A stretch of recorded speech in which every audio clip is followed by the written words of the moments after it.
하나님 말씀 사무엘상 20장 24절에서 34절까지의 말씀입니다.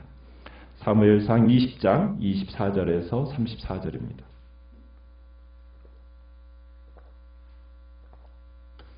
사무엘상 20장 24절입니다. 다윗이 들에 숨으니라. 초하루가 되매 왕이 앉아 음식을 먹을 때에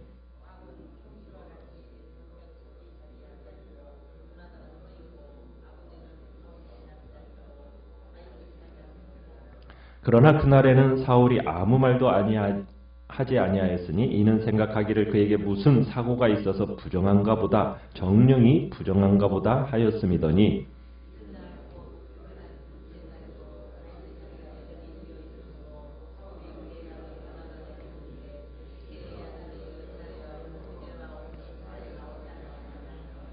요나단이 사울에게 대답하되 다윗이 내게 베들레헴으로 가기를 간청하여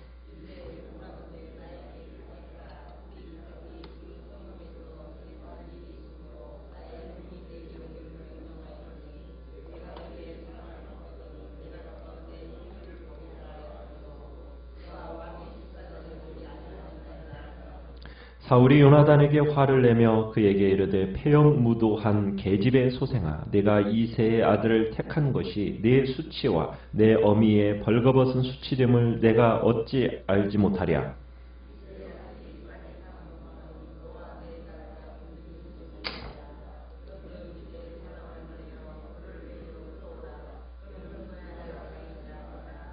요나단이 그의 아버지 사울에게 대답하여 이르되 그가 죽을 일이 무엇이니까 무엇을 행하였나이까?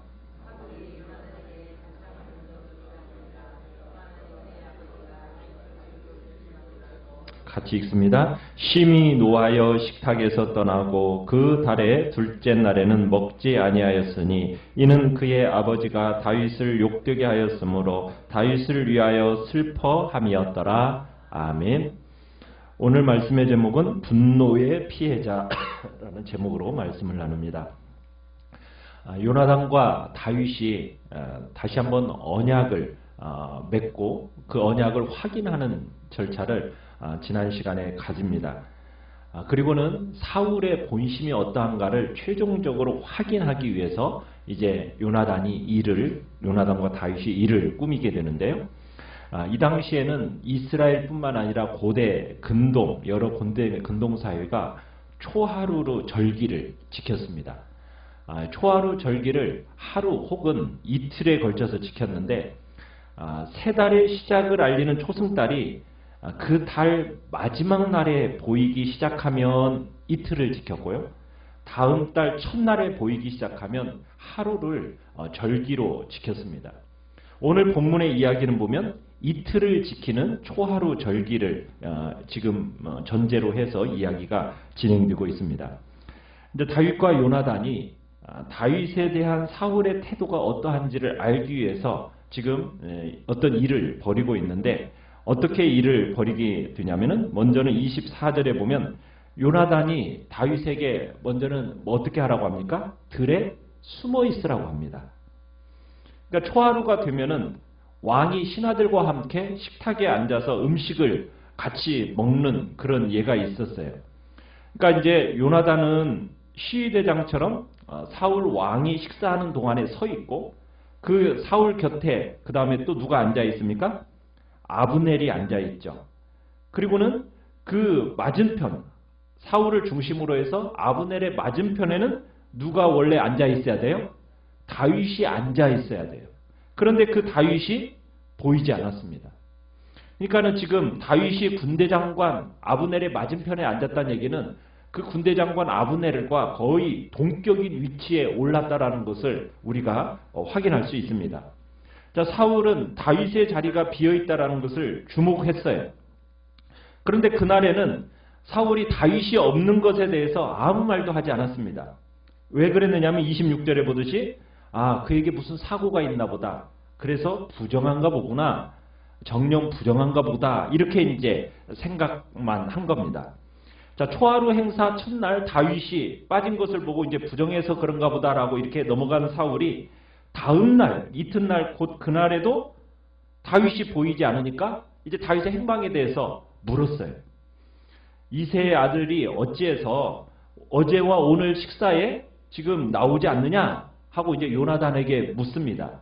자, 그러니까 그때 요나단이 다윗을 위한 옹호적인 답변을 말하죠. 뭐라고 얘기했느냐면 다윗이 베들레헴 고향에서 열리는 가족 제사에 참여하도록 요나단 자신에게 부탁을 했다는 겁니다. 그래서 자신이 지금 다윗이 형의 요청에 따라서 급히 베들레헴으로 가는 바람에 왕의 식사의 자리에 나오지 않았습니다. 못했습니다. 자, 이렇게 했고 요나단이 베들레헴으로 떠나도록 허락했다. 이렇게 그 말을 이제 사울에게 한 거예요. 자, 그런데 이 말을 듣자 사울이 어떤 반응을 보입니까? 막 분개하면서 욕설을 퍼붓기 시작합니다. 왜 욕설을 그렇게 퍼부었을까요? 뭐 왕만이 식탁에서 함께 먹는 자를 빠질 수 있도록 허락할 수 있는 그 권한이 있는데 지금 요나단이 마치 자기가 왕인 것처럼 행세해서 그것이 기분 나빠서 서운해서 지금 그렇게 욕설을 퍼부었을까요? 요나단에게? 그런 게 아니죠. 지금 사울은 자신의 열정과 수고를 이 아들 요나단이 알아주지 않는 것에 대한 서운함 때문이에요. 지금 사울이 그처럼 다윗을 죽이려 하는 이유가 뭐예요? 어찌하든 이 요나단이 안전하게 왕이 될 수 있도록 하기 위해서 지금 이 다윗을 죽이려고 하는 거거든요. 그런데 이 요나단은 계속 뒷분망치고 있는 겁니다. 아예 어떻게 보면은 왕위를 다윗에게 넘겨주려고 작정한 사람이 바로 이 요나단이라는 것을 어떻게 보면 사울이 인지한 거예요. 그래서 지금 다윗에 대한 사울의 분노를 지금 누구에게 이제 표출하는 거예요? 자기의 아들이 요나단에게 표출을 하는 겁니다. 사울의 입에서 어떻게 지금 그런 표출이 나오고 어떤 방식으로 지금 요나단에게 분노를 표출하고 있어요? 욕설로서 막 표출하는 거죠. 그러니까 사울의 입에서 나오는 말인 이스라엘 왕으로서, 아니 하나님의 백성으로서는 담을 수 없는 그런 그 분노의 말을, 욕설을 퍼붓는 겁니다. 입에 담을 수 없는 욕설을 퍼부은 거죠. 요나단을 향해서 뭐라고 얘기를 하고 있습니까? 30절에 보니까 폐역무도한 계집의 소생이다. 막 힐난을 하고, 그 요나단의 마음이 자신을 떠나서 다윗에게 지금 기울어져 있음에 분통을 터뜨리는 거죠. 도대체 너라는 놈은 어떤 놈이냐는 거예요. 이 사생아 놈아. 그렇게 이제 얘기하는 거예요. 그가 살아있는 동안, 다윗이 살아있는 동안에는 너와 내 나라가 든든히 서지 못한다는 거 알지 못해서 지금 그따위 짓을 하느냐. 지금 이제 지금 요나단에게 막 소리를 지르면서 욕설을 퍼붓는 겁니다. 지금 사울은 다윗에게 기울어진 이 요나단의 행위가 못마땅한 거예요. 그래서 뭐라고 막 그러냐. 요나단과 자신의 어미에게 벌거벗은 수치가 된다라고까지 그거를 지금 서슴지 않고 있는 겁니다. 지금 사울이 다윗을 제거하려는 이유가 뭐예요? 분명하게 사울이 지금 왜 자신이 다윗을 죽이려 하는지 그 이유를 정확하게 밝히고 있어요. 왜 그렇다고 얘기하고 있습니까? 이 31절에 보면은 이새의 아들이 땅에 사는 동안에는 너와 내 나라가 든든히 서지 못한다. 다윗이라는 존재는 우리의 왕조를 위협하고 있다. 다윗이 살아있는 동안에는 우리의 왕조는 미래가 없다. 이게 사울의 논리인 겁니다. 그러니까 뭐예요? 사울이 다윗을 죽여야겠다는 거예요. 노골적으로 지금 얘기하고 있습니다. 그러니까 사울도 지금 이스라엘이 누구에게로 넘어간다는 것이 하나님의 뜻이라는 걸 아는 거예요. 다윗에게 넘어가는 것이 하나님의 뜻이라는 것을 다윗도 알고 있다는 얘기입니다.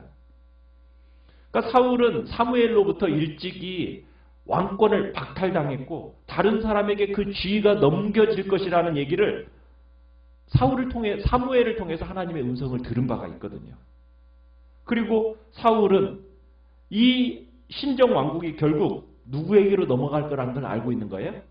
다윗에게 넘어갈 거라는 것을 사울도 알고 있는 거예요.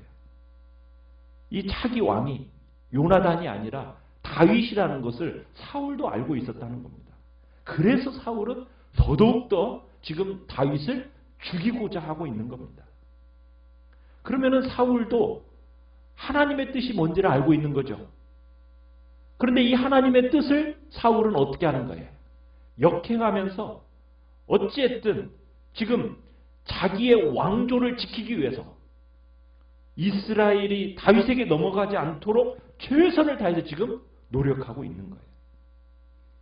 하나님의 주권을 거부하고 어쨌든 자기 스스로의 힘으로 이 상황을, 모든 상황을 바꾸어 보겠다. 지금 시도하고 있는 겁니다. 이 사울의 행동은 어떤 행동입니까? 하나님의 절대 주권에 대한 어리석은 도전입니다. 어리석은 인간의 행동에 지나지 않았던 거예요. 정작 차기 왕으로 내정된 요나단은 이런 상황에서 협조를 하지 않아요. 도리어 이 사울로 인해서 요나단의 마음이 상처를 입습니다. 그리고 사울도 결국 아들에 의해서 상처를 입고 말죠. 인간적인 편으로 볼 때는 지금 당연히 사울의 편을 요나단이 들어야 되는 거잖아요. 그런데 요나단이 누구 편 드는 거예요? 다윗 편을 드는 거예요. 하나님은 이 요나단을 통해서 사울의 그 어리석음을 지적하고 싶으셨던 거예요. 참 역설적인 모습이잖아요. 요나단은 이 모든 사실을 알고 있었어요. 그런데 요나단은 어떻게 갑니까? 육신의 길을 따르기보다는 하나님의 섭리의 길을 요나단은 따라가요. 그러면서 32절에 그렇게 얘기하는 거예요. 아버지 사울에게 뭐라고 대답을 합니까? 그가 죽을 일이 도대체 뭡니까? 다윗이 도대체 무슨 죽을 죄를 지었습니까? 변호를 하는 거죠. 그런데 지금 사울은 어떤 반응을 보입니까? 이성을 잃은 사울, 논리가 통할 리가 없어요. 그러니까 오히려 사울이 그냥 다윗, 아니 요나단, 자기 아들 요나단도 막 죽이겠다고 달려듭니다. 지금 다윗을 향한 사울의 분노가 단창이 되어가지고 지금 누구를 향해 또 달려드는 거예요? 요나단을 향해서, 그 가슴을 향해서 단창이 날아가는 거예요. 아버지와 아들 간의 관계도 파괴되고 말입니다. 사울 안에 있던 분노가 누구에게까지로 또 넘어가는 거예요? 다윗을 넘어서 자기 아들 요나단에게까지도 넘어가서 상처를 입히고 마는 거죠. 이 분노라는 것이 그렇습니다. 분노라는 것은 분노하는 대상자에게도 파멸과 고통으로 다가갈 수 있지만 자기 자신에게도 파멸로 빠져들고 만다라는 것을 우리는 봐야 됩니다. 이런 상황에서 요나단은 지금 사울이 다윗을 죽이려고 한다는 사실을 깨닫고서는 둘째 날부터는 어떻게 합니까? 아예 34절에 보니까 왕의 그 식사 자리에 함께하지 않고 떠나버립니다. 상식적으로 이해가 되지 않는 그 아버지에게 상처 입은 마음을 갖고서는 그 자리를 떠나버린 거죠. 그리고는 친구 다윗과 아버지 사울과의 그 관계를 생각하면서 슬픔에 잠기게 됩니다. 요나단은 하나님이 다윗을 왕으로 세우기로 작정하셨다면 사울이 그것을 막을 수 없음을 알았어요. 그리고는 아버지를 버리고 다윗을 택하게 되죠. 참 사울은 마음의 이 분노가 결국에는 누구를 향해 있는 마음이었냐면 하나님을 향한 적대심을 가지고 있었기 때문에 지금 사울의 마음이 분노로 가득 찬 겁니다. 공의의 심판자이신 하나님을 대적하는 마음이 그 안에 가득했기 때문에 그 분노가 하나님을 넘어서서 이제는 누구를 향하여? 그 주변의 사람들을 향하여 분노가 나아가고 있는 거예요. 하나님을 향한 적대심이 인간의 분노를 만들어냅니다. 그래서 우리 안에 있는 분노에 대해서는 그게 정당한가 항상 돌아봐야 돼요.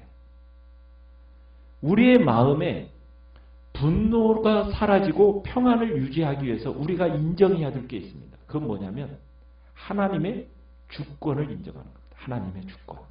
하나님의 절대 주권. 하나님의 공의로운 판단을 믿는 겁니다. 우리 앞에 펼쳐지는 그 상황 속에서 항상 우리 자신을 성찰하면서 겸허히 그분 앞에 서는 삶을 살아가면 우리의 마음의 분노를 다스릴 수 있게 되는 거예요.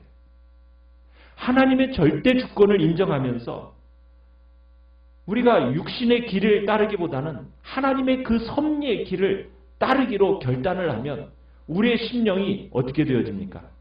분노에서 벗어나서 평안과 온유를 가질 수 있게 돼요. 우리의 모든 상황을 하나님의 절대 주권 속에서 해석해 나갈 때 우리의 마음에 있는 그 모든 분노에서 벗어나서 평안과 온유를 가질 수 있게 된다는 얘기입니다.